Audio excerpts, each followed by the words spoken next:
It's a very special conversation. This is obviously one of the most important because I'm talking to my son, Carlos, that not only because he's my son, because he's also my colleague in real estate, and also because today is really special. We are talking about our lives, how we came here. We're just going to talk about our lives, what we have learned, what we have done, where we are. And I hope you enjoy this. We did this in Spanish as well, in case somebody wants to watch it in Spanish, but we're going to do it in English. And in Spanish, we call casa home. Mi casa, su casa. We hear that all the time. So mi casa, su casa, my home, your home. So casa stands for Carlos Andres Serna. That's what you do here. And I want to talk to you guys about our journey together here in real estate. So I came here, it was really crazy. Because in Colombia, we were born in Colombia, you were born in Colombia in December of 1985. Yeah. And I decided I want to be in the United States, but I was still in college. So I had to finish my college education. I remember I took you to you were very little, but I took you to the university. So everybody's like, oh, nice baby, nice, and I just didn't have to take the test because I was with you. So I used you when you were like 6 months old. Good to know. Good to know that. But anyway, so I came to the United States. You guys stay in Colombia because your mom told me I was very crazy, that I was going to go to the United States and no plan, nothing. I just wanted to be in the United States. I was here before as an exchange student, so I knew some people. But I came to the family, to the James family. They welcomed me with open arms, and which is now your grandma and family and all that. But came here, and about 7 months later, after I was able to, get a job, it's amazing, when you come from a different country with the education and that big desire. I remember I came with my resume and business administration and all that. I tried to find a job, and I was like overqualified or didn't speak English or something. So the only job I could find was at the Long John Silver's restaurant, mopping floors, washing dishes, doing whatever. I call it the W job. You do whatever, whenever, whomever ask you to do it. That was the W job, and that was perfect. $3.25 an hour. I remember I worked in the morning teaching aerobics, then driving a van, then working in the restaurant. We saved enough money, and then you and your mom came. And it was great. It came, and we had a little apartment. I remember that we bought pretty much everything at the garage sales, nothing much, but we were home. And it was great. We lived there. You went to grade school, and then after that, when you were 8 years old, your mom passed away, and we moved our life together. We work, and then I got into real estate. From the restaurant, I moved to real estate, and you were part of all this. And then because it was just you and me, then get up in the morning, get ready for school, take you to school, and then I'll pick you up around 2:30 from school. And what happened after 2:30? We'd go see houses and start showings. We go see houses and start showing. So Carlos had a job at 2:30 in the afternoon. I need to see some houses. Of course, we did homework. We went to many restaurants. We really toured the city. We were touring the city, looking at houses. You were in charge of measuring the properties. And we didn't have GPS, so I would be your co-pilot. Yeah, we didn't have GPS, exactly. So you were the co-pilot. Oh my God, I forget that. Yeah, I remember those tours, and we got lost quite a few times because I'm really, really bad at directions, like really bad. So Carlos at 9 years old, no, Dad, it's this way. We're going to some house. You knew how to get to their houses. Yeah. Like, we got to go visit this client, Carlos. Okay, well, we got to go this way, turn this way. That was amazing. So we did a lot of real estate, and but we were together. That was our life. And then you grew up. I got remarried. You went to graduated from Boylan High School, and then I wanted you to go to be an exchange student. So you went to Spain. So tell us, at that moment, you're now 16 years old. You go to Spain as an exchange. 18. You're 18 years old. Yes, right. Mm-hmm. You went to Spain for a year. Tell us a little bit about your experience out of home and being an exchange student.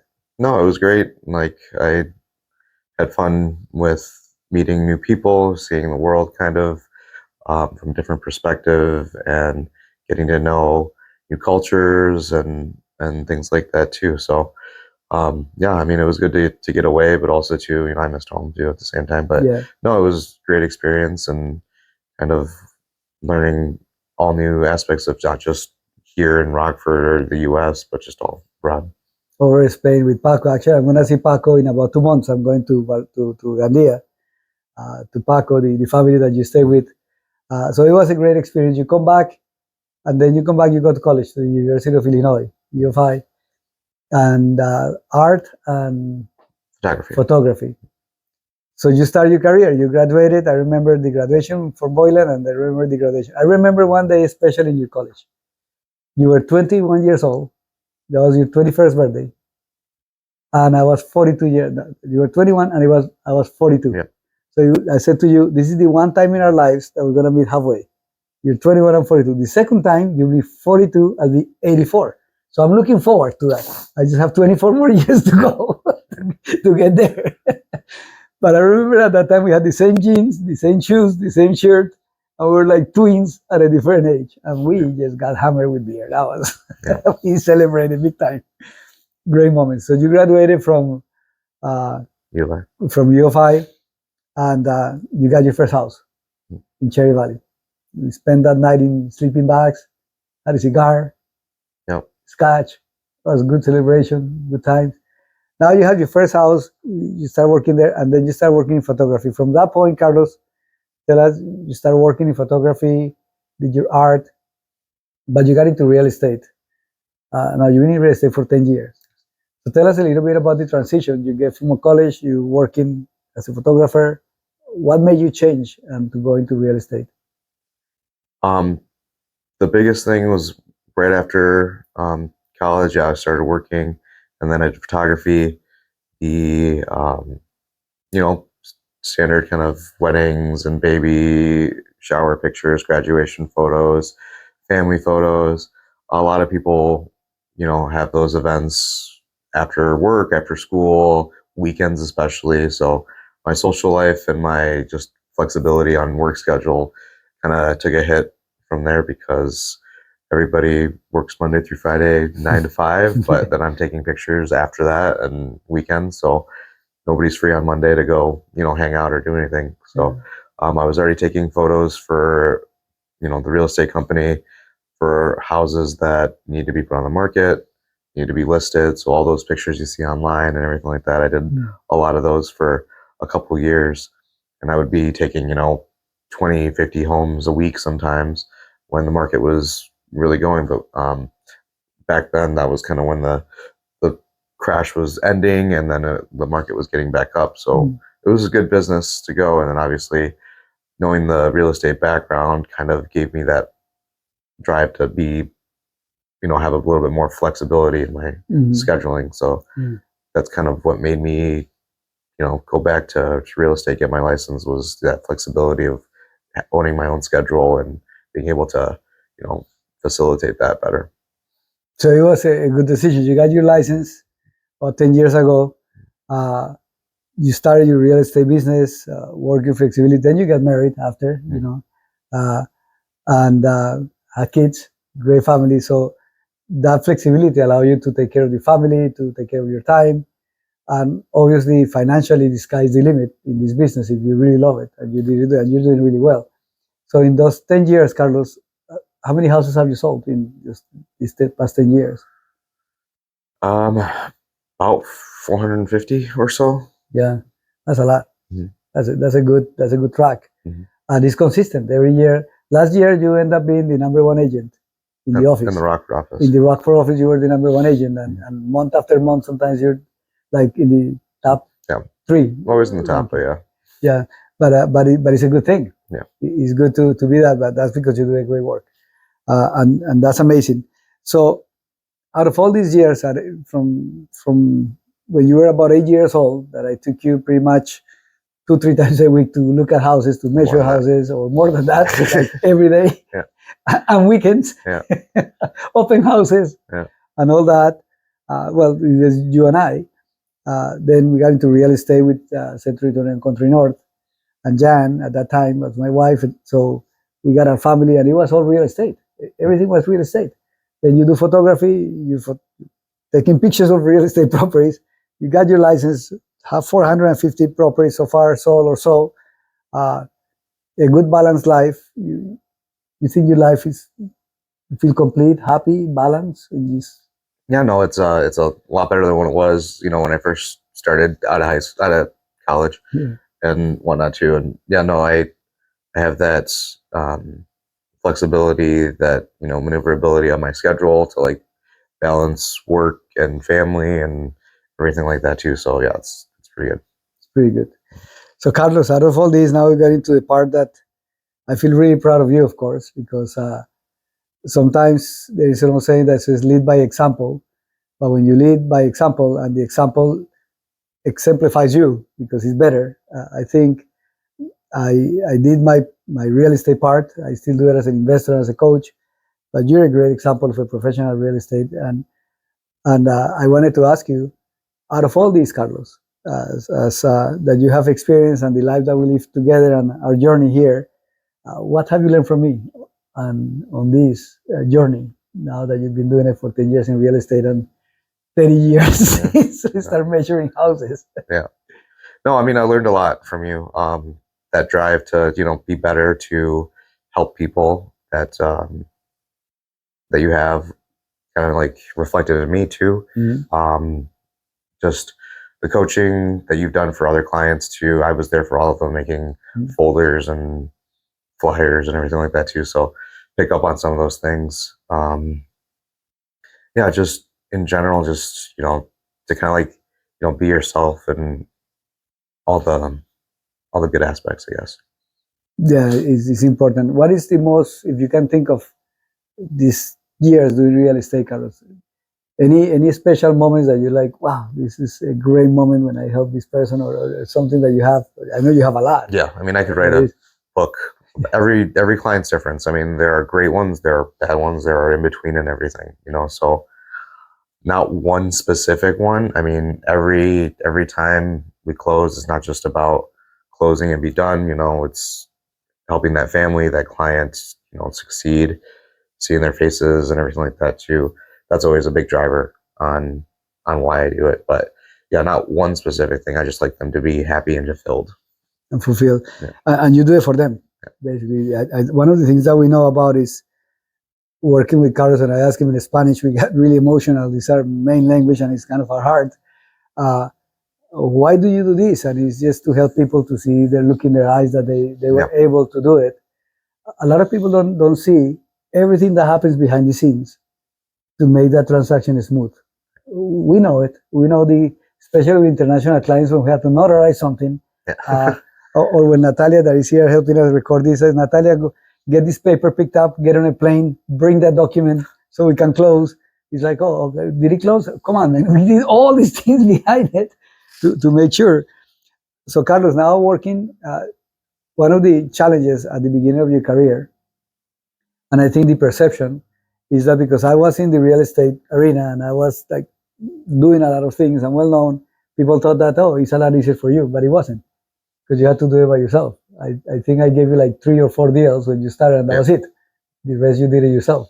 Yeah, now that we're working together, we work with mutual clients and things like that too. But before, yeah, I think out of the hundreds of clients that I've helped, only like a handful, maybe like 3, 4, 5, I've actually had a previous relationship with you, and like, oh yeah, you helped me buy this before. But yeah, most of it, you did generated it and kind of did that too. So yeah, and if you look at some pictures, as you can see probably in this recording, where we put in pictures of Carlos when he was like 10 years old prospecting, making phone calls, the discipline, the drive, the participate in this, the conversations, all that at some point gets into your blood, and then you do it.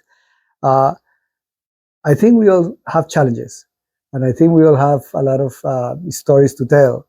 But Carlos, now you have come from, your high school, your profession, realtor with 450 or so properties that you have sold, really good balanced life, and now you're an investor as well.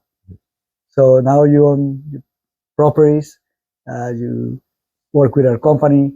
we're working a lot closer. I don't think I have written an offer to purchase for the last 5 years. I just call Carlos, call Carlos, call Carlos, because you do it a lot better than I will ever do it. I haven't done it for a while, but you do it so well that people, one of the things that gives me the most joy is not only to see you in action, but to see our clients say, my God, he does an amazing job. So to me, it's like, wait, this is, to me, as I mentioned to you before, all these trophies and all these medals and all these awards, those are pieces of paper. Money is pieces of paper. Uh, Trophies are pieces of metal. It's recognition. But I think the biggest recognition that I have is to have you as my son, being a great real estate professional, of course, a great father, a great friend. And now that we work together, with mutual clients, that they look at us, and one of the clients says, Saul, I just want to get there. Because I want to have the investments, and he says, and then you enjoy life, and then your son is doing that. I want my kids to do the same thing. I said, look, man, I'm 60 years old. It takes a little time, like 30 years. But most important, I think, is the biggest award for me is not a Centurion Trophy. The biggest award is you. The biggest reward is, of course, you and your children and your family and your example that you give me. So you have learned the drive, and you have learned to become better from my coaching and all this stuff. But I have learned from you a lot. I have learned that life in reality can be balanced if you have your priorities in order, and you have them in order. You have your family, your kids, the soccer games that are more important than an appointment with somebody else, which to me is what I have learned, is how to balance that. How to organize that, to spend more time in those things that are so important. Because in my career, it was about being the number one agent, being the most recognizable, being all that. And yeah, we spent time together, but it was work. Right. It wasn't like, hey, and now I look at that and say, wow, I'm glad that Carlos got something out of this, but found a better way to do it, because I think it's the right way to do it. If I had to do real estate again, I'll hire you as my coach any day of the day, because of the week, because that's an example, Carlos, and I'm very proud of you. So you are my biggest trophy. Yes, by far. Right. I'm proud of that. Carlos, now as an investor, we have helped a lot of people invest, advise, but we also invest. How do you see the market today? And what would you tell foreign investors? We work with a lot of foreign investors and local investors. Now, as an investor, as an experienced agent, what would you tell someone why they should invest, and how do you see the market in the next 5 years? Yeah, I mean, as I've said to you guys and other investors as well too, that it's always a good time to invest. So is today a good time to invest? Today, tomorrow, 5 years from now, who knows what, if you're ready and you've got that drive that you want to invest and you want to get your foot in the game. It's always a good time to invest. Market the past 10 years have been just slowly increasing up and up and up and up, and so I don't see that much of a change right now. Basically, it's still kind of supply and demand. There's not a lot of houses. New construction slowly starting again. Prices are kind of stabilizing, but it's still going up. So it's good. Not every house is going to be 100% if you're just starting out. You have to put in that time, make sure that you're not just in it for a quick flip money kind of thing like that. There are some of those, but they are very rare. Just to kind of work the whole process, and it's a lifetime investment sometimes too. Like we've owned properties for 10, 15 years and stuff like that too. Yeah. You keep working on them. Yeah. So investing here is something. The Rockwood market, now that we have, especially this year, when we were doing this in Spanish, you talk about I'm 60, you're 39. We're different generations. So my generation, we think about the real estate investments as one way of kind of securing, because you get to this point. Your generation is a different way of looking. How do you see the market now, Carlos? Not just economically, but with all this political stuff, with all these social changes that are happening, how do you see the real estate market with people not moving as much as before? Yeah. Keeping the houses longer, with interest rates, high compared to what they were. I think they're normal.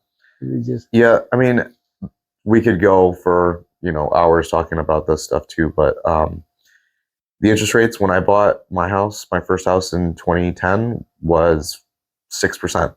It was 5.9 is what I had mine at. Mm-hmm.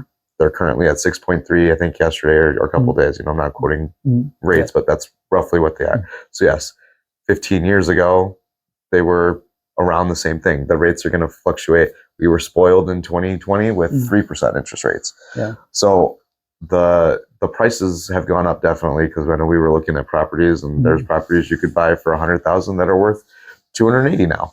Here, back 20 years ago when you were doing it. Yeah.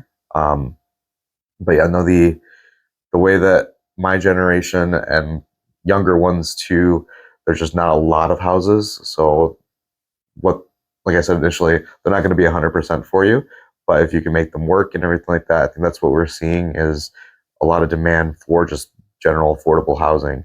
So with that coming into the market, there's some new constructions that are getting priced reasonably for people around in our area too, and that's kind of helping that demand come down a little bit. So people, hard for them to afford, but this is still a small town. Yeah, it is affordable. Yeah. The Wall Street Journal, when they wrote Rockford the #1 city to invest, and of course the growth and affordability, I think, as you mentioned, today is the right time to invest. I think anybody in their productive life, 25, 35, should at least have 1 or 2 properties. And then between 40 and 50, even more productive life, should have another 3 properties. So when they're about 50 years old, have at least 5 properties, that are going to give them some return. Are people in this new generation more conscious about that, or is like, doesn't matter? Or how do they think when you talk to your friends about investing, not just buying a house to live in there, but you talk to them about investing, how do they respond? Well, a lot of investors in general have that mentality where, we want to keep generating our wealth and stuff like that too. A lot of my friends and things like that don't have many investment properties and stuff like that too. It's not just because they don't have that mindset, it's also the means that they don't have for that. So a lot of them are being priced out. So I can give you an example. Last year we had an investor that bought a property in Cherry Valley for $85,000, like a nice regular one. That property today in a year is worth probably 110 now. So like in just a year, the price has gone up 30,000. In a year, some of my friends' salaries or what they make haven't gone up 30,000. Right. So they're getting kind of priced out because of the supply and demand. So there are some smart investments. You just have to kind of put the work into it. There are still properties that are affordable, but you might just need to put some paint and some sweat equity into it, kind of thing like that. Yeah. But yeah, they don't have that. They don't have that kind of like, it would be nice to do it, but everything's kind of gone up in price, so it's harder. Yeah, and of course, like you mentioned, the cost of living is not proportional, and the salaries to the increase in value in a property, and in the seller's market, of course, it's not going to happen. Here, doing this conversation with Carlos, and as we talk about it, that our company, Investor Helping Investors, or we're here as an investor helping investors, different than a traditional real estate agent, which you are a real estate broker, I'm a real estate broker, but I think our heart is more into helping someone enjoy a property. And I think with this change in the market, Carlos, with what happened with NAR, I have a couple of thoughts and see what you think about it. I think that if we educate the buyer that it's not about just buying a house that you own to have your family, but it's an investment in your future and your family, then I think if we start making the transition between the buyer, that the buyer becomes the investor. Because I think when somebody's investing, they look at the numbers, they look at the property, they look at the timing different than a buyer that is buying to live there. I was doing a presentation and saying everyone is an investor. And when we created this investor helping investors, it's like, if you own your property free and clear, or if you have your property as a base and you think as an investor, then you may start creating strategies. And I mention this because I think with you, if anybody wants to invest in real estate, either to have that first property where you're going to live with your family, which is an investment, or have other properties, then talking to you or talking to our network, especially to you as an investor, you can give me an opinion. And I know this because in many instances that we have clients, that if you were a traditional real estate agent, like most agents, not everybody, but most will say, buy it and the commission is the drive. In your case, I think it's the relationship with that client and the transparency and the honesty, because we have talked about it and you have mentioned it to me many times and to the clients, that you will never sell them something that you're not willing to buy. Right. And if they buy it, that you tell them, these are all the facts that you have to get into it. So I think with this marketplace, if anybody wants to invest, either again to buy their first home to live in it, or to start securing their wealth through investments, then getting advice from you as an investor, not just as a realtor, is more valuable than just a salesperson. How do you see now the next 5 years in real estate here in Rockford? Now you have children, they're in a school, they're starting. How do you see this marketplace to raise a family and to invest? I mean, it's great. The city is doing new programs for that, infrastructure for the future. So like new parks, new schools, they're doing new internet throughout the entire city. So every home has access to that kind of thing like that for the future, because we all know that's kind of driving people to come live here in the city. Is, more development, more advancements in the city itself too. So yeah, new restaurants, we have a new casino that just opened up yesterday, lots of things with the new airport and stuff like that too, as far as expanding that.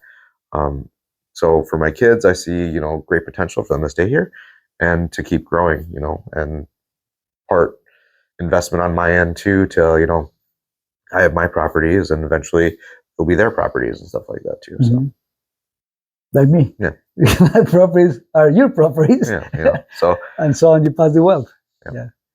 Yeah. So it's a good market. So I think as a real estate broker and as a really proud father, I tell you that if you really want to invest, you have to work with people that are doing it, but that they don't have the commission sign as the driver, but the relationship with the client as the driver to help them build wealth or to help them enjoy life. That's the purpose. I think that's what you do.